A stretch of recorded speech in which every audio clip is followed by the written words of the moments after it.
All right, Seahawks fans, here we go. Week 3 of the Softy Hawkblogger video chat / podcast / let me hang out in my office before I even take a shower thingamajigger.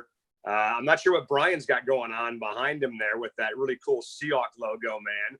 How do you pull that off? That is dope, man. How did you do that? It is incredible. Yeah, dude, it's all part of this this Zoom meeting platform. It's pretty cool. And for whatever reason, I'm the only one that's able to do it. When the other guys have tried it, it looks like it goes all crazy on them. So yeah, I can change. Where do you want me to be, Dave? You want me to be in CenturyLink Field? I'm in CenturyLink Field. Oh, look at that! Wow. Different views. You want me to be on the field with Bobby Wagner? There I am. All right there. How about we put you on the beach in Maui? How's that? Can you pull that off? I can't quite pull that off. I'm in San Francisco. That is awesome. Or orbiting the planet. How about this? How about you put us in Miami for the Super Bowl? Can you do that? Let's start there. Yeah. Because I tell you what, man, that's all of a sudden, that's kind of like the conversation that Seahawks fans are having now. It's like these guys should be 4-0, not to put the cart before the horse. And I agree with what you said on Twitter today that I think this game against the Saints on Sunday is going to be closer than people think. I think the Hawks will win, but I don't think it'll be the blowout that some people are expecting. I mean, the line has swung 6 points. The Saints were a 1.5 favorite. Now the Seahawks are 4.5 point favorites. So that shows you the effect of Drew Brees. But look, I mean, 4-0, they've only been 4-0 once in franchise history, and that was the year they won the whole thing in 2013. And even not very often that these guys, Brian, are 3-0. I mean, I think before the 2013 season, their last 3-0 season was 2006, 2007, whatever year it was. And I remember growing up as a kid, Seahawks beat the Patriots in the mid-'80s and went to 3-0, and that was a huge deal for us. So even 3-0 doesn't happen very often. No, and how many times have we criticized Pete Carroll for his it's not how you start, it's how you finish, and seeing him not start well, whether it's in a game or a season or, whatever, even a series, the first downs that, play calling. So I think that they have not been as pretty as we would hope. And I don't know that Cincinnati or Pittsburgh are particularly good teams, but 2 wins in 2 weeks is 2 wins in 2 weeks. And we haven't always done that. We've lost to bad teams in the first 2 weeks of the season before. Absolutely. No question about that. I remember even in 2005, the year the Hawks went, they got up to a slower start that year, 14 years ago. So look, I think that gaining confidence is important. I think that, developing playmakers is important. And here's the thing. I mean, I look at this Seahawks football team and I see a team after 2-0 that you mentioned who they've played. Well, I don't think that they have played particularly their best football yet. They didn't play great in the first half of that game, at least offensively on Sunday versus Pittsburgh. We know that. Defensively, I thought they were fine the entire game, except for that one big long drive allowed to Mason Rudolph. I mean, people forget that without those 2 Carson fumbles on Sunday, Pittsburgh's not even breathing. I mean, the Seahawks dominated this game against Pittsburgh on Sunday. So we can sit here and say, yeah, they still haven't played their best football yet. Yeah, they're still missing some pieces on defense, especially on that defensive front, like Reed, like Ansah. But they did what good teams are supposed to do. If Pittsburgh really is not the Pittsburgh Steelers that we've come to know, and they're taking a step back, even maybe with Ben, they would have taken a step back this year. If you're right about that, and the Seahawks did what good teams are supposed to do. They went in there and they statistically manhandled the Pittsburgh Steelers on Sunday. And the only reason why they were even in the goddamn game in the first place, excuse my language, is because the Seahawks allowed them to be in the game. Yeah, it's absolutely true. I mean, I'm curious what you're most encouraged by in that game. I mean, for me, I look at the second half offense and I see they have 1 3 and out to start the second half. And then they go touchdown, fumble, and then run out the clock. I mean, I thought offensively, they did stuff that they have not shown that they're willing to do from a coaching staff perspective yet. And it looked repeatable to me. So that was the thing that encouraged me most. How about you? I think their downfield passing game, without really having a ton of threats, is starting to come alive, man. I mean, let's face it, the only real threats they've got are DK Metcalf and Tyler Lockett. And DK Metcalf would be typically the only threat you would talk about because of his speed and because of his size. I mean, Tyler Lockett is just a wily veteran now that knows how to get in position to either make a catch or drop a pass interference call. I do find it interesting, though, that without this new rule that allows coaches to challenge PIs, the Seahawks may have lost that game on Sunday because of that PI call on Tyler Lockett. I mean, the first one on Michael Kendricks, I thought was kind of a risky move by Pete Carroll. But hey, you know what? First half, kind of feel out the officials, see what you can get away with, see what you can't get away with. And then pow, in the second half, when you get the second chance, maybe feel like, hey, after what I saw in the first half, I feel more comfortable throwing the flag now. But I wonder, without that new rule, would the Seahawks have even won that game on Sunday, despite dominating them physically, or statistically? The Bengal game was the exact opposite. The Bengals dominated the box score, but the Seahawks won the game. So now we have 2 wins in 2 different ways. I think the downfield passing game has been maybe the most encouraging. And then second for me, I think this tight end room is better than people think. I mean, I think everybody knows about Will Disley based on the production he was putting up last year before he got banged up. But the back-to-back plays down the seam before that touchdown to Will, right down the middle, that was a thing of beauty, man. And you remember Jeremy Stevens, how despite the fact that he was a total freaking knucklehead when he was here, he used to own the seam. And I talked to both Will Disley and Nick Vannett for interviews that we're going to run today on the radio show. And both of them talked about the seam kind of being their domain. They have no problem going down the middle of the field. They want to own the middle. So you saw that on back-to-back plays. And if they start condensing the defense like that, that's going to mean great things for DK Metcalf and Tyler Lockett. So I think the tight end room and the downfield passing game really have been encouraging to me. And then you mentioned one thing, too, I want to comment on real quick. Sorry to hog the mic here for a second. You mentioned the Seahawks' ability to kind of adapt a little bit and change things around. Hey, they found out in the first half of that game Sunday that they were going to get nothing from the right side of their offensive line. So what they do, they went away from it in the second half, and they were able to win the game. Yeah, I think it's huge. And I think you're right about the tight ends. I do think it's going to be interesting when Ed Dixon's eligible to come back from IR. I think as much as Nick Vannett had a really big catch in that game, he has been a disaster blocking. He's been Effetti-like in pass protection. So, he's sorry, I just spit my coffee up over my he's not been good, and that's an issue. But one thing I do want to touch on what you said. We as Seahawks fans, I think, often feel like we get the short end of the stick when it comes to whistles and flags. And I think that there's been a reason for that. But you look in the first 2 weeks, Seahawks have been the beneficiary of some pretty questionable calls. Yeah. Last play of the Bengals game, when they called that a fumble, even after review, I still don't exactly understand how that wasn't an incomplete pass. You got that pass interference call that certainly was debatable. Even the call that we got when we made the field goal and they called personal foul for, roughing the long snapper. Yeah, we can't do that anymore. You can't, but I'm sure it goes uncalled plenty of times. That was a touchdown difference in that game. Yeah. So, I mean, I think the Seahawks have benefited from some at least borderline calls. And it's worth calling those things out to not feel like there's a huge conspiracy theory against Seattle. Well, first of all, I totally agree with you. And I said the same thing yesterday to Coach Holmgren that, hey, look, the Seahawks are going to be on the other end of that at some point this year, right? There's no question about it. So all this is going to even out by the time the year is over, I think. I mean, hopefully they won't be too far on one side of the ledger or the other. But the PI call against Lockett in the Steeler game, I don't think anybody would have been shocked if the officials looked at that and said no pass interference call. And then the fumble on Dalton, it was a fumble. They called it a fumble. That was rule of fumble. That I said that last week. I'll say it again. That was a horse crap call, and the Seahawks benefited from that big time. There's no question that was an incomplete pass, not even close. Anybody with a functioning brain that would look at that would say, all right, that is the dictionary definition of an incomplete pass. But I think the problem with these PI calls is that in the end, this is not a black and white issue. This is always going to be a gray area because it's always going to be a judgment call. Somebody somewhere, whether at the stadium, in New York, on the internet, is going to have to look at that and decide using their best judgment if it is a pass interference call. This is not like a guy jumping off sides or a guy lining up in the neutral zone or whether a guy is out of bounds or not, whether a guy got a foot in the back of the end zone, blah, blah, blah. Not about marking a football. This is always, always, always going to be a judgment call. So I thought it was kind of ticky-tack, the play on Lockett, to be honest with you. I mean, what we don't know is how much that left hand kind of spun him around on that one play. That's hard to tell. But I think if you're Pete Carroll and you have a challenge left and you're willing to burn it, I mean, hey, you know what? Be smart about it. Be strategic about when you use them.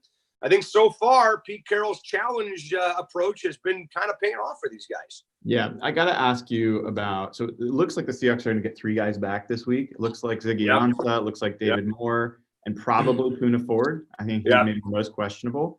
I assume Ziggy Ansah is the guy you're most looking forward to seeing for first debut. Do you have any expectations for David Moore? What's your David Moore point of view? David Moore is an interesting case study because he had that 4-game stretch last year where he was a maniac and didn't do a lot outside of the 4-game stretch, but he did have the 4-game stretch. He did show you potentially what he can be. It's like when you and I are playing golf together, we go out and we shoot a 55 on the front 9, but a 41 on the back 9. I had a round last week where I literally did that. I shot 54 on the front and I shot a 41 on the back. And I'm telling myself, okay, I know I can suck on the golf course, but now I know I got it in me. It's in my bag of tricks to go out there and shoot a 41 on the back 9. So we can poo-poo all we want that little 3 or 4 game stretch by David Moore and say, well, it was just 3 or 4 games. Didn't mean a lot because he wasn't able to back it up. First of all, he was getting his first real playing time in the NFL last year. And then number 2, it did show you that the ability to do something like that is there. I think a guy like Jazz Ferguson, for example, never had that ability. A guy like Chris Matthews, for example, may have never had that ability. David Moore, I think, has it. The question is, can they get it out of him consistently? Can they put him in positions to win? And the best thing for David Moore, honestly, may be being on the field the same time as a guy like DK Metcalf, because he's going to help him out tremendously. So I'm excited for him to come back, man. You mentioned Ziggy Ansah. Look, I'm very curious to see what we get from this guy. All my buddies in Detroit are telling me that you're going to get nothing out of him. Florio was on the air Tuesday and said, whatever you get out of him is a bonus. He's 30 years old, yada, yada, yada. He's going to be banged up. 2 years ago, he played in 13 games, had 2 sacks. He's challenging injuries the entire year. And then last year, missed a bunch of games. Well, last year's the only reason why he was available, for crying out loud, to come to Seattle as a free agent. So I think just like David Moore playing alongside DK Metcalf, Ziggy Ansah being on the field at the same time as Jadeveon Clowney, and maybe even the same time as Quentin Jefferson, if they move Clowney inside on passing downs, that's going to benefit him tremendously. I think the depth on this defensive line right now, Brian, is as good as it's been in 6 years, going back to 2013, for sure. I think that's a great point. And I mean, we still have Jaron Reed to look forward to coming back in, 3-4 weeks from now. Yeah. And one of the things that's going to be, I'm really curious about. So they've been, the expectation is they're going to play Clowney and Ansah on opposite sides of the line, right? Right. Two defensive ends. Yep. We also saw Clowney line up over guard in this game against Pittsburgh and standing up. Imagine Clowney and Ansah right next to each other.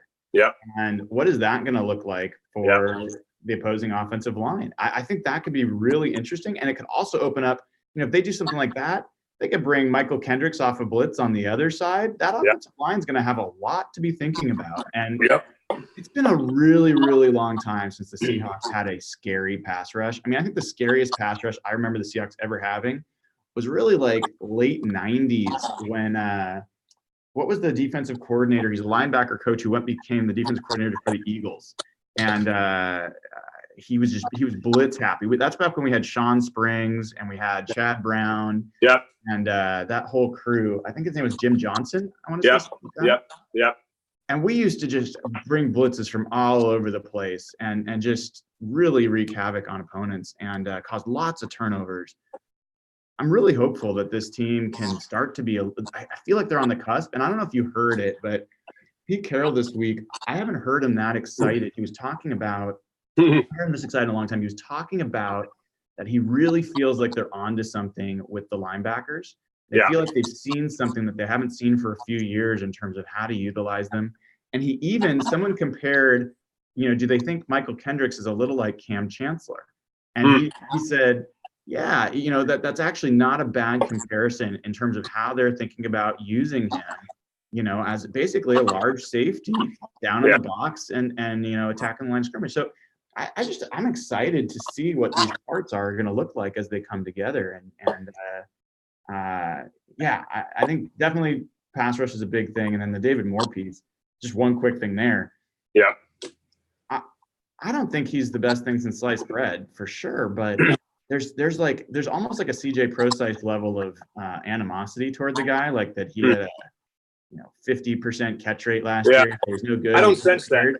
I don't get it. The guy's like his second year. Golden Tate didn't do anything in his first or second year.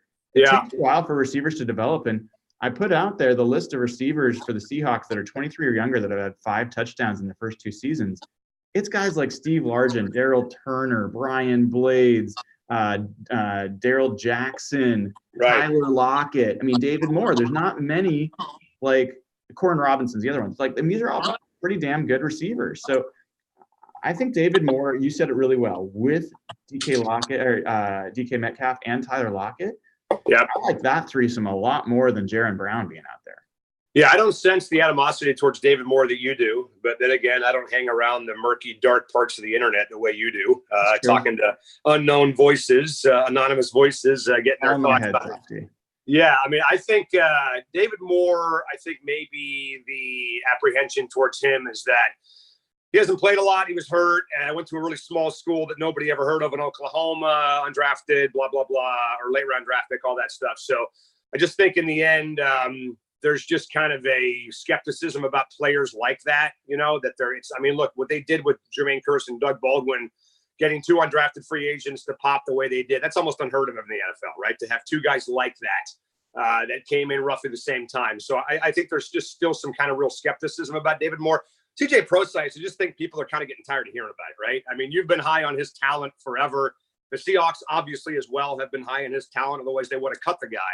But here we are, and it's, week 3 of the season, and we're not seeing much still from CJ Procise. I mean, it's hard to get on the field, obviously, for him with the running backs and the wide receivers that they've got. But I just think people are so tired of just hearing about the potential. Hey, let's see it. Let's crap or get off the pot already with this guy. So going back to the defense for a second, I mean, I'm not sure if I would compare Michael Kendricks and Cam Chancellor because they're 2 totally different looking guys. And one guy's 6'3", 240, another guy's 5'11", 225. I mean, Cam Chancellor would be knocking the piss out of tight ends going across the middle.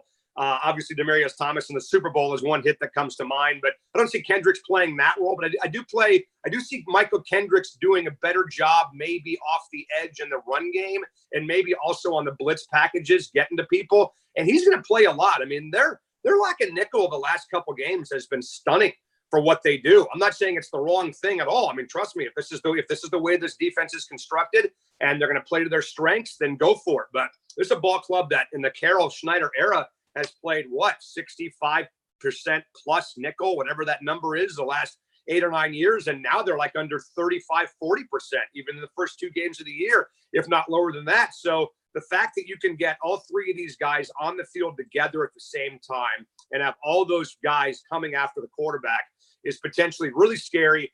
And then, hey, let's see, man, if we can add a guy to that secondary, like a Jalen Ramsey or like a Jamal Adams.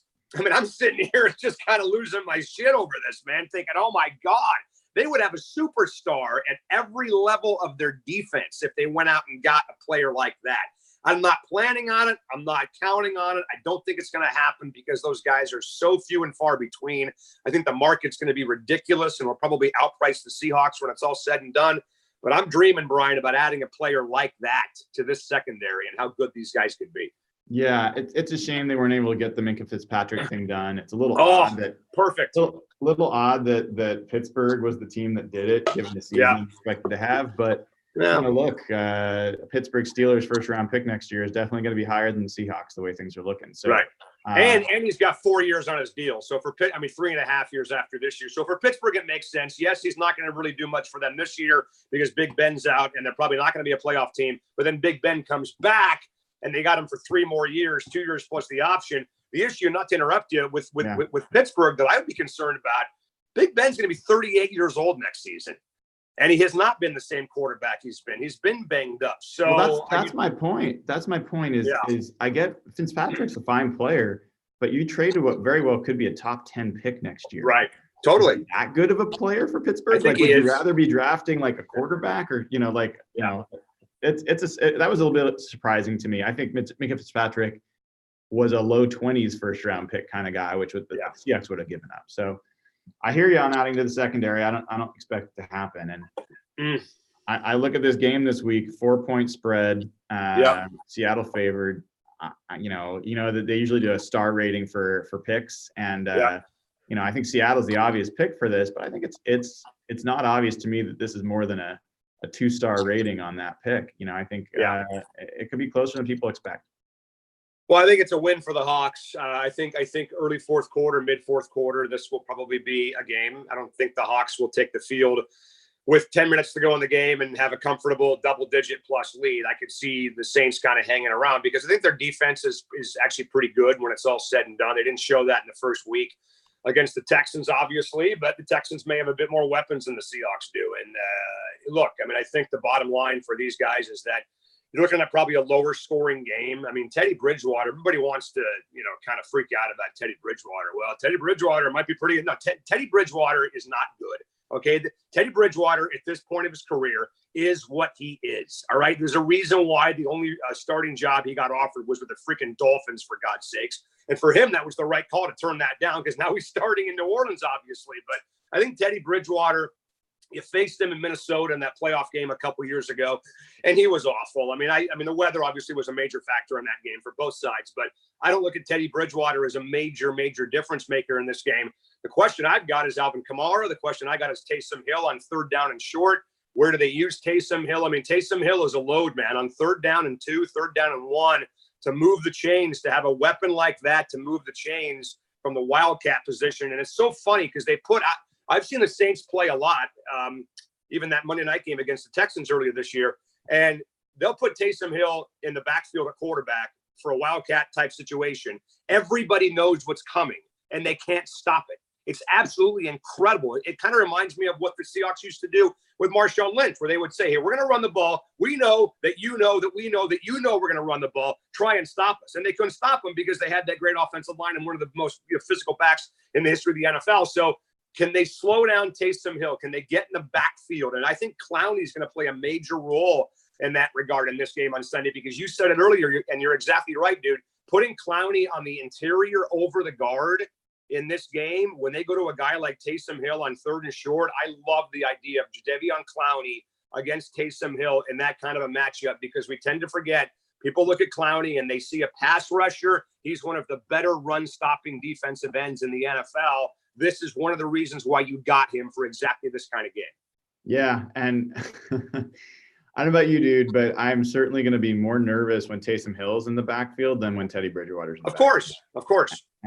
And I can't believe that Taysom Hill's 29. I didn't realize that until earlier this week. So, well, he went to BYU, so he was 26 when he graduated. Yeah, exactly. There's that whole life. So, thanks for coming on again this week, Softy. Appreciate no that. problem. I'll see you pregame maybe on Sunday. And for folks that haven't already, please sign up at patreon.com/Hawkblogger.